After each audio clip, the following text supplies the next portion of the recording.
¿Qué tal? ¿Cómo están ustedes? Me da mucho gusto saludarles este viernes 4 o 3, Gustavo, viernes 4 de septiembre de 2015, cuando son las 20:30 horas aquí en la ciudad de Morelia, Michoacán. Mil disculpas, no hemos podido grabar por problemas de carácter técnico. Inclusive, si usted se da cuenta, pues hemos tenido que sustituir el sistema de comunicación, el micrófono. Yo utilizaba antes el de solapa, pero no hay lamentablemente en Morelia equipos de las características del que yo tenía, y tuvimos que conseguir este tipo de micrófono un poco más brumoso, pero parece que ya las cosas mejoran. Yo les ofrezco mis más sentidas y sinceras disculpas, porque sé que hay interés en ver los comentarios y escuchar los que hago, y yo también me gusta mucho grabar. Mire, qué vergüenza que en un país al que consideramos como del cuarto o del quinto mundo, como en Guatemala, el Congreso, la ciudadanía, tengan el valor suficiente, la responsabilidad social, cívica, de destituir a un presidente y mandarlo a la cárcel por corrupto, porque el señor, desde Los Pinos, desde Los Pinos, no esa es la casa en la que habita Peña Nieto, no, desde la casa presidencial de Guatemala, desde ahí se tejían los grandes negocios con los contratistas, como en México, aunque en México evidentemente el presidente no da los contratos, pero él ordena a quién dárselos. Ahí está el caso de IGA. Nada más que allá sí hubo una reacción de la sociedad y de todos los legisladores guatemaltecos, y esos legisladores por unanimidad, o sea, por la totalidad, no por mayoría, destituyeron al presidente de la República de Guatemala, lo mandaron a la cárcel. Quiero dar lectura a varios documentos que tengo aquí, que he estado recibiendo acerca de esta situación que se está viviendo en Guatemala. Desde luego hay quienes dicen que los Estados Unidos metieron la mano también en esto, porque el gobierno, el presidente de Guatemala, estaba ya coqueteando mucho con el gobierno de Rusia. Será verdad, será mentira, pero el hecho es que la movilización social, y lo vuelvo a repetir, la movilización social mayoritaria llevó a esto, a obligar a los integrantes del Congreso de Guatemala a destituir al presidente y mandarlo tras las rejas. ¿Cuándo veremos eso en México? Aquí, por favor, nunca lo veremos.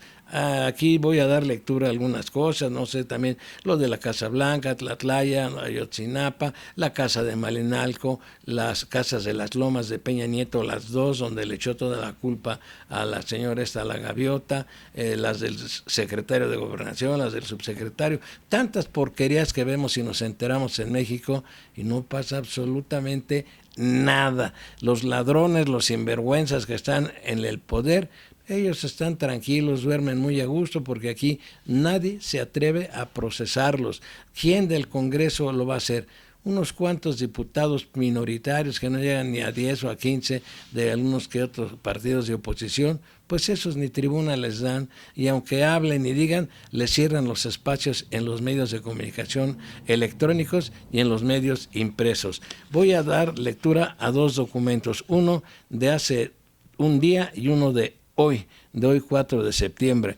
El primero dice: el martes 1 de septiembre, mientras en México se trataba de reeditar el ritual del Día del Presidente en la Cámara de Diputados, integrada por partidos ensimismados en sus intereses particulares, no muy lejos en el país vecino, Guatemala, sus diputados daban una lección histórica al desaforar al presidente Otto Pérez Molina para llevarlo a juicio por delitos de corrupción, pero ya también está en la cárcel.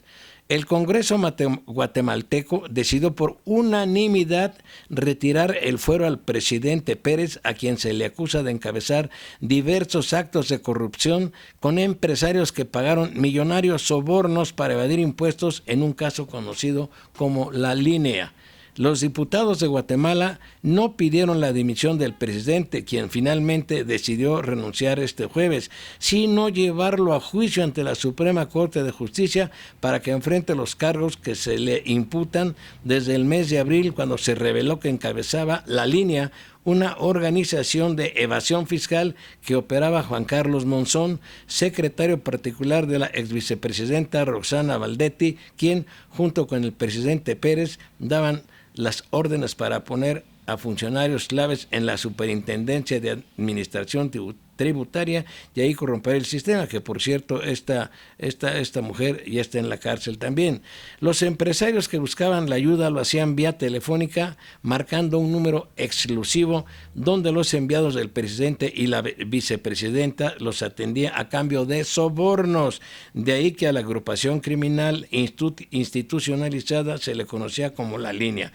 El gobierno de Otto Pérez tiene otras acusaciones de corrupción, entre ellas la sobrefacturación de $15 millones en la compra de medicamentos por el Seguro Social. Gracias a la presión social y al papel de los legisladores, el presidente de Guatemala está siendo enjuiciado por corrupto y este documento decía, y podrá ir a la cárcel. No, ya está en la cárcel. Y aquí nada más habla de los sobreprecios en los medicamentos para el Seguro Social. Esto es grave. Aquí, ¿cuánta lana creen que se lleve el director del Seguro Social? Y de ahí va la línea hacia Los Pinos por la compra de medicamentos al Seguro Social con los laboratorios. Millones y millones y millones de pesos mexicanos. Bueno, en México, el presidente Enrique Peña Nieto y varios integrantes de su gabinete están involucrados en claros casos de corrupción que han sido literalmente lavados por el secretario de la Función Pública, Virgilio Andrade, quien declaró que no había conflicto de intereses, hágame el favor, en la compra de propiedades de Peña Nieto, de su esposa Angélica Rivera y del secretario de Hacienda, Luis Videgaray, al constructor favorito del gobierno, el Grupo IGA, a quien le había otorgado una de las obras más costosas de esta administración, la línea del tren de México a Querétaro.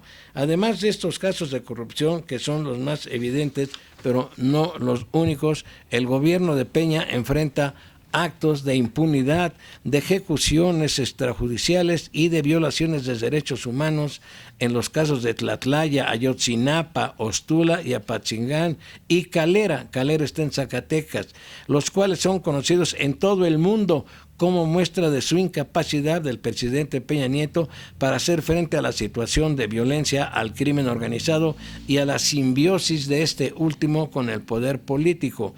El presidente Peña Nieto y varios integrantes de su gabinete cumplen los requisitos para que sean sujetos de un juicio político y judicial, pero ni la Cámara de Diputados, el Senado, la Suprema Corte de Justicia o la PGR son capaces de investigarlos y llevarlos a los tribunales.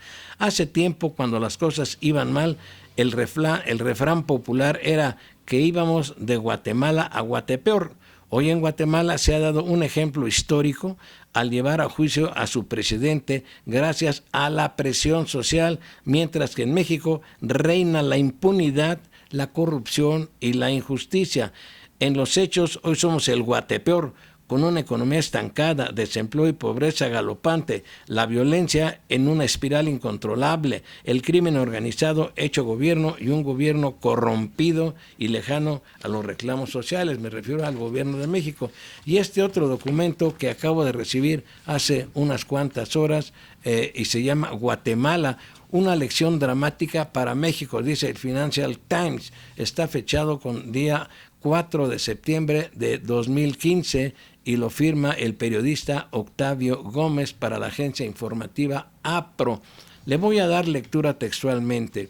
Dice: en un artículo publicado este viernes en sus páginas de opinión, el diario británico Financial Times destaca el caso del presidente de Guatemala, Otto Pérez Molina, como una lección dramática para lidiar con la corrupción en países como México. No obstante, subraya que nuestro país se encuentra en un lugar medio donde no está claro que los procesos judiciales locales sean suficientemente poderosos, y es verdad. y pone como ejemplo el caso de la investigación realizada por Virgilio Andrade Martínez, titular de la Secretaría de la Función Pública, eso es aquí en México. El diario de Inglaterra señala que el titular de la Secretaría de Hacienda y Crédito Público, Luis Videgaray, y la esposa del presidente Enrique Peña Nieto, Angélica Rivera, se han visto envueltos en un escándalo de conflicto de interés que involucra a una empresa de construcción que edificó sus casas. Se refiere a IGA, aunque no la menciona. Sin embargo, luego de que el caso fue investigado por la Secretaría de la Función Pública, el resultado no sorprendió a nadie y más bien representa una respuesta apenas convincente por la creciente corrupción internacional del concreto. México, junto con otros infames y corruptos países, seguirá sufriendo una menor inversión y un menor apoyo público como resultado. Claro, la Secretaría de la Función Pública de México, añade el periodista, les limpió sus fechorías a los funcionarios investigados por conflicto de interés. De acuerdo con el diario, la corrupción es un tema explosivo que está trayendo abajo a los políticos e incluso a los gobiernos. Esto, resalta, es particularmente cierto en los mercados emergentes como México, donde la actividad de la construcción es más intensa y el Estado de Derecho débil. Bajo el título ¿Cómo purgar a los mercados emergentes de la corrupción?, el Financial Times sostiene que, a diferencia de Guatemala, que contó con la ayuda de una comisión dependiente de la Organización de las Naciones Unidas, la ONU, para investigar el entramado de corrupción que involucra a Otto Pérez Molina, el gobierno de México no quiere ayuda externa. No, pero además recibe todo el gobierno de México, el corrupto gobierno, recibe todo el apoyo de los Estados Unidos, porque entre más corrupto sea Peña Nieto, más débil es su gobierno, más fácil lo chantajean los gobiernos de Estados Unidos. Sigo leyendo. México, en cambio, se encuentra en un lugar medio. Como la mayoría de los países, no quiere ayuda externa, pero tampoco está claro que los procesos judiciales locales sean lo suficientemente robustos. El diario británico habla sobre el proceso que la justicia guatemalteca sigue contra el presidente Otto Pérez Molina, quien se encuentra en prisión preventiva por su presunto liderazgo en una red de aduanas denominado La Línea, pero también dice existe un entramado con empresas constructoras, igual que en México, nomás que allá sí tuvieron, no quiero decir una majadería, tuvieron, yo no sé cómo decir, para meter a la cárcel a un presidente en función... ¿Voluntad política? No, voluntad política, se oye muy bonito, tuvieron los calzones bien puestos, los pantalones bien fajados los guatemaltecos y dignidad, escrúpulos y vergüenza ante sus ciudadanos y ética política para procesar a un ladrón presidente en funciones que ahora está en la cárcel. Dice, continúo, un informe de Comisión Internacional contra la Impunidad, la organización que realizó la investigación contra Pérez, encontró que la mitad de la financiación de campaña electoral de Guatemala proviene de empresas que buscan contratos de infraestructura y afirma, donde hay concreto, hay corrupción. ¿Qué en México no sería aplicable esto? Donde hay concreto, hay corrupción. ¿Cuántas carreteras se hicieron y cuántas obras, hospitales, sanatorios, carreteras en la época de Peña Nieto cuando fue gobernador del Estado de México y ahora como presidente de la República? Y el aeropuerto que va a costar más de 1,000 millones de pesos, creo, no sé si de dólares, pero bueno, donde hay concreto hay corrupción. El artículo del Financial Times refiere que los ejemplos de corrupción en el sector construcción son innumerables y van desde Rusia hasta China y de Brasil a México. Ya hablaré de Brasil, donde ya también están en la cárcel los 5 principales constructores que tenían el control de toda la obra de Petrobras, presas, carreteras, ya están los... haga usted de cuenta que estaba yo hablando ahorita de Slim, de Hinojosa Cantuel, de IGA, ya están en la cárcel, sus equivalentes allá en Brasil. Ya hablaré de eso la semana entrante. La construcción es el sector más dado a pagar sobornos, según Transparencia Internacional, el organismo de control de la corrupción, aunque la pregunta es ¿qué hacer al respecto? Por ello, menciona, Guatemala ofrece el ejemplo más dramático. Se trata de un extraordinario desarrollo en un país usualmente más asociado con la guerra civil, el genocidio y los traficantes internacionales de drogas. Sin embargo, Guatemala demuestra que los países pueden empezar a arreglarse a sí mismos si las instituciones judiciales cuentan con un respaldo nacional e internacional adecuado. Y destaca que, aunque las instituciones de algunos países son demasiado débiles para proporcionar una supervisión adecuada, la ayuda se puede importar. De hecho, ese fue el papel de la CICIG, fundada en 2007 para ayudar a llevar el sistema judicial de Guatemala contra las bandas criminales que surgieron después de una guerra civil de 3 décadas. Desempeñó un papel central en la investigación de corrupción, explica. Ojalá haya usted comprendido la trascendencia que tiene esta acción que llevó a cabo el Congreso de Guatemala por unanimidad. Fueron todos los que aprobaron que el señor se fuera, que lo desaforaran, y no solo esto, sino que está en la cárcel, aunque esté en prisión preventiva, no importa, pero está en la cárcel, y es un pillo, además es un asesino, porque no, él es general, no hace muchos años, él encabezó matanzas colectivas de gentes indígenas, así como se lo digo, y si usted quiere puede investigarlo, matanzas colectivas en contra de paisanos, como aquí también. El ejército ha ejecutado a cientos de personas, aunque claro, nunca lo acepta ni lo van a aceptar, solo cuando son pillados, como en el caso de Tlatlaya y lo que se sigue investigando de Ayotzinapa. Quiero yo también dar lectura a las 10 razones de por qué Peña Nieto está en el descrédito, por qué ha caído de la popularidad. Yo no sé a qué popularidad se refieren, si desde que llegó al poder ya llegó marcado por la corrupción, por los antecedentes del Estado de México y por ser casi tomar el asalto, por asalto el poder presidencial en México con billetes, con el Monex, lo de Soriana, millonada de pesos que se repartieron. Bueno, dice, este documento también es de hoy, dice las 10 razones de la caída de Peña Nieto. En septiembre de 2014, el gobierno de Peña Nieto se autocelebraba a escala nacional e internacional. Era el Mexican Moment. Sus índices de aprobación rebasaban 50% en la mayoría de las encuestas. En el Waldorf Astoria de Nueva York, el 23 de septiembre, Peña Nieto recibió el premio al Estadista Mundial del Año, otorgado por la Fundación Apple of Conscience Foundation. 4 días después se detonó la pesadilla de Iguala y la tragedia de los 43 normalistas de Ayotzinapa desaparecidos en una larga noche que inició la pesadilla de este sexenio de Peña Nieto. Un año más tarde, en septiembre de 2015, el gobierno de Peña Nieto perdió la iniciativa. La prensa internacional ya no lo alaba, lo increpa, lo critica, cuestiona la corrupción y la violencia de los derechos humanos. La economía mexicana pasa por su peor momento con una devaluación de más del 25% acumulada del peso, la baja del 60% de los precios internacionales del petróleo. Esto es un dineral, esto es algo terrible. Una expectativa de crecimiento para este año que no rebasa 2%, la mitad de lo prometido, e informes que revelan que cada minuto, fíjese, cada minuto, 2 mexicanos se suman a las filas de la pobreza hasta alcanzar 53 millones de compatriotas que no tienen los recursos necesarios ya no para vivir, para sobrevivir. El Mexican Murder, que inició en Iguala el 26 y 27 de septiembre de 2015, alcanzó su peor momento con la fuga de Joaquín El Chapo Guzmán el pasado 11 de julio.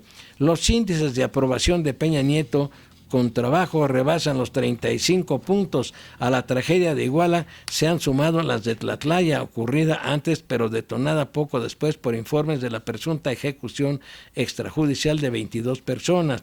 Los casos de Apatzingán, el Día de Reyes de enero de 2015, de Cuandureo, Michoacán, y otros episodios como el de Aquila también, donde el ejército asesinó a un niño en un lugar que se llama Ixtapilla y nada se ha dicho.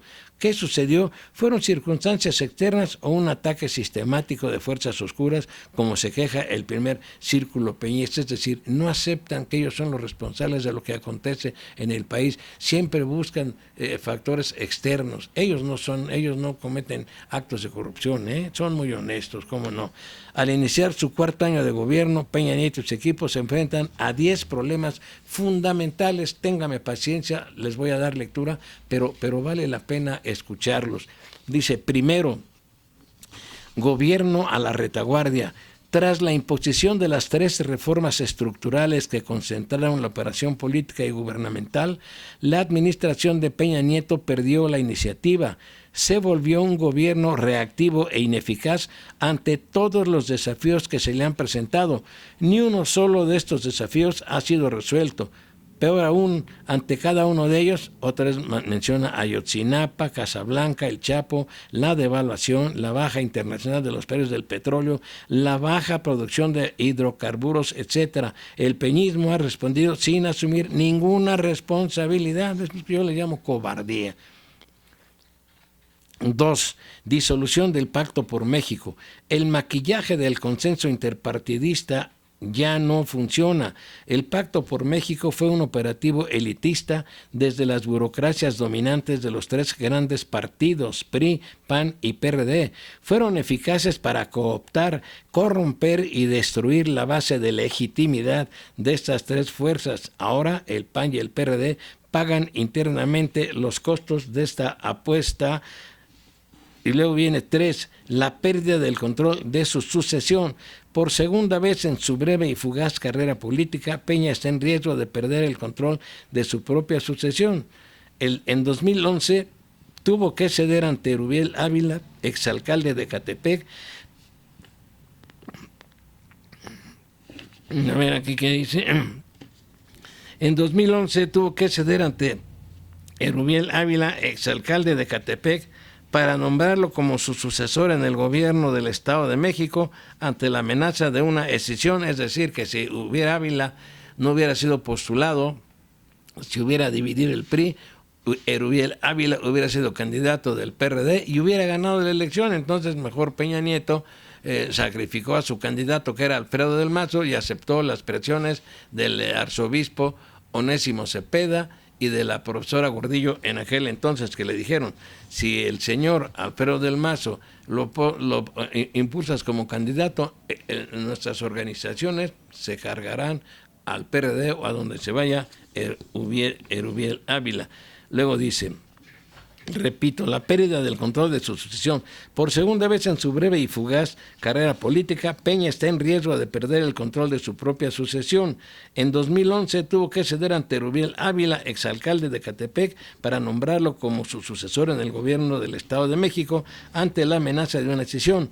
En 2015 tuvo que ceder la presidencia nacional del PRI a Manlio Fabio Beltrones, su viejo adversario interno, ante la pérdida de fuerza de la presidencia. A su delfín Aurelio Nuño no lo pudo colocar al frente del tricolor y lo nombró como titular de la Secretaría de Educación Pública. Ya después yo les explicaré por qué lo mandó allá, porque la SEP va a concentrar el manejo de miles y miles de millones de pesos. Los recientes cambios en su gabinete, lejos de ser un mensaje de fortaleza y de cuadros sólidos, reflejaron la torpeza de no saber para qué quiere a cada colaborador. Presidencialismo vulnerable es el número 4. Los 2 primeros años del gobierno de Peña Nieto fueron un exceso de restauración presidencialista.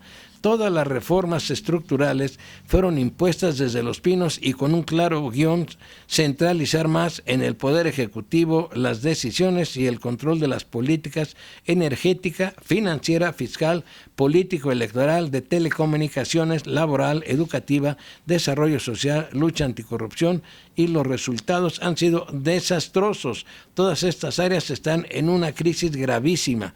En parte, la crisis de estas reformas se debe a la propia debilidad de la presidencia de Peña Nieto. Su vulnerabilidad se concreta hasta en su margen pública, hasta en su imagen pública, más bien. Su vulnerabilidad se concreta hasta en su imagen pública. A Peña se le ve delgado, demacrado, sin transmitir energía ni convicción. A diferencia de Salinas, Cedillo, Calderón, Peña padece la segunda mitad de su gobierno. Aquí quiere decir que hay presidentes que gozan, disfrutan, a pesar de los problemas que tienen, la presidencia. Aquí, Peña Nieto, por su incapacidad, la sufre. Por eso Peña padece la segunda mitad de su gobierno. 5. Irritación ante las ejecuciones y desapariciones forzadas. La irritación social y las movilizaciones en casi todo el país no han frenado ante los expedientes cada vez más graves de violaciones a los derechos humanos, ejecuciones extrajudiciales, desapariciones forzadas y, recientemente, homicidios de los periodistas y activistas de derechos humanos. Los casos de Tlatlaya, Ayotzinapa, Apatzingán y Ecuandureo, por mencionar los más representativos, constituyen expedientes abiertos y graves de los excesos cometidos por la política de militarizar la lucha contra el crimen organizado. El crimen de 5 personas en la colonia Narvarte del Distrito Federal el pasado 31 de julio ya afectó a su propio gobierno. Firmas de más de 300 intelectuales y escritores están señalando que la responsabilidad no es solo de los gobiernos del Distrito Federal y de Veracruz, sino de la administración peñista. 6. Escándalos de corrupción. La corrupción del gobierno de Peña Nieto ya no es un rumor, sino un continuo de escándalos que trascienden ya las fronteras nacionales. En ningún momento, como en este tercer año de su administración, el peñismo quedó exhibido por los casos más representativos de corrupción: Casablanca, Malinalco, OHL, Ixtapan de la Sal, entre otros. El decálogo que dio a conocer en noviembre de 2014 para enfrentar la corrupción nació muerto. El nombramiento este 2015 de un nuevo secretario de la Función Pública se transformó en meme en las redes sociales ante los pésimos resultados de la investigación de su titular, Virgilio Andrade. 7. La fuga de El Chapo, la fuga de la confianza, la fuga de Joaquín El Chapo Guzmán, considerado por el mismo gobierno peñista como el jefe del crimen organizado más importante, representó no solo un duro golpe de imagen, sino la demostración de un grado muy alto y peligroso de vacío de poder. A la fuga del capo le correspondió un descrédito nacional e internacional frente a las propias versiones oficiales. En casi todas las encuestas, más del 70% de los ciudadanos consultados no creen en la versión oficial de la huida de Guzmán Loera a través de un túnel que nadie escuchó, ni nadie pudo ver y nadie pudo evitar. Por si fuera poco, con el Chapo se fugó la confianza en su administración y en los grandes proyectos como la Ronda 1 o la construcción del nuevo aeropuerto de la Ciudad de México. 8. Reforma energética desacreditada. Sobrevendida como la madre de todas las reformas, la energética y eléctrica se ha convertido en una vergüenza. A pesar de la apertura indiscriminada y la virtual legalización de las concesiones a transnacionales extranjeras en la Ronda 1, solo se adjudicaron 2 de los 14 bloques licitados. La producción petrolera ha disminuido y Pemex se encuentra en una situación peor que antes. 9. Crisis de seguridad pública y de seguridad nacional. El tercer año de gobierno peñista demostró el agotamiento de una política que privilegia la militarización de la lucha contra el crimen organizado y la incapacidad de garantizar mejores cuerpos policíacos. De los 8 cárteles que existían al inicio de su administración de Peña Nieto, ahora se ubican a 13 grupos criminales, según informes de la DEA y de la propia Procuraduría General de la República de México. La operación en Michoacán y en Tamaulipas no rindieron los frutos deseados. Ambas entidades se encuentran en una situación de mayor vulnerabilidad frente al narcopoder. Es cierto, pues yo aquí vivo en Michoacán. 10. El factor Angélica Rivera, la gaviota, nunca como en este tercer año de su administración, la figura de la esposa de Peña Nieto pasó de ser un bono de popularidad en un grave déficit de credibilidad. La actriz Angélica Rivera pasó a ser heroína, a villana en el guión mediático de su gobierno. Peña Nieto la sacrificó con tal de salvarse en el escándalo de la Casa Blanca, sin darse cuenta que al caer la gaviota cayó también el único elemento de distracción y entretenimiento que le daba cierto aire de atractivo a su gobierno para las audiencias despolitizadas. Ahora, los rumores sobre su divorcio, sobre la mala relación entre ambos o sobre el montaje de un matrimonio por conveniencia se han convertido en una constante del reality show y que puede terminar en thriller. Bueno, pues esto es todo. Largo, pero creo que es interesante. Quiero dar lectura a algunos saludos. Hadashah Ledesma dice: saludos, señor Suárez, desde Phoenix, Arizona. Me gustan sus comentarios. Muchas gracias, señor Ledesma. La señorita Grace: muchos saludos afectuosos, licenciado Adolfo y Gustavo. Espero estén bien. ¿Cuándo se podrá extraer de raíz toda esta gente tan corrupta? Ya han pasado tantos años, ya sea de un partido u otro, es lo mismo. Sobre el sonido, volví a escucharte por breves segundos y preguntándole qué opina usted, licenciado, sobre el paro para octubre. No sé a qué paro se refiera. Ojalá me puedan mandar, después de que escuche esta grabación, a qué paro se refiere a usted para que yo le dé una respuesta a su pregunta. Continúa usted diciendo: hay personas que dicen que debería ser no por un día, sino una semana, ya que dejaría más impacto. A mi parecer, algunas personas no quieren arriesgarse a perder su empleo. Por acá se dice que algunas compañías ya les están advirtiendo con despedirlos.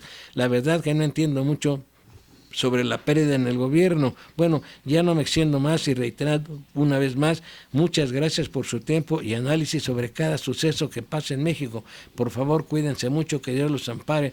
Muchas gracias y buen día. Muy amable, doña Grace, yo le agradezco a usted sus comentarios. El señor Villa: que no se nos vaya a olvidar que este personaje es uno de los más corruptos de los políticos priistas. Es conocido como el rey de los moches por acostumbrar a cobrar un porcentaje muy grande de las obras públicas a las que el Estado, a las que él estaba involucrado. Saludos a usted, don Adolfo, y a sus nietos. Muchas gracias. Yo creo que se refiere a Manlio Fabio Beltrones. Y pues esto es todo lo que tenemos por hoy. Yo les agradezco a ustedes mucho su gentileza de escucharnos y espero que ya no tengamos problema de aquí en lo sucesivo con el sonido.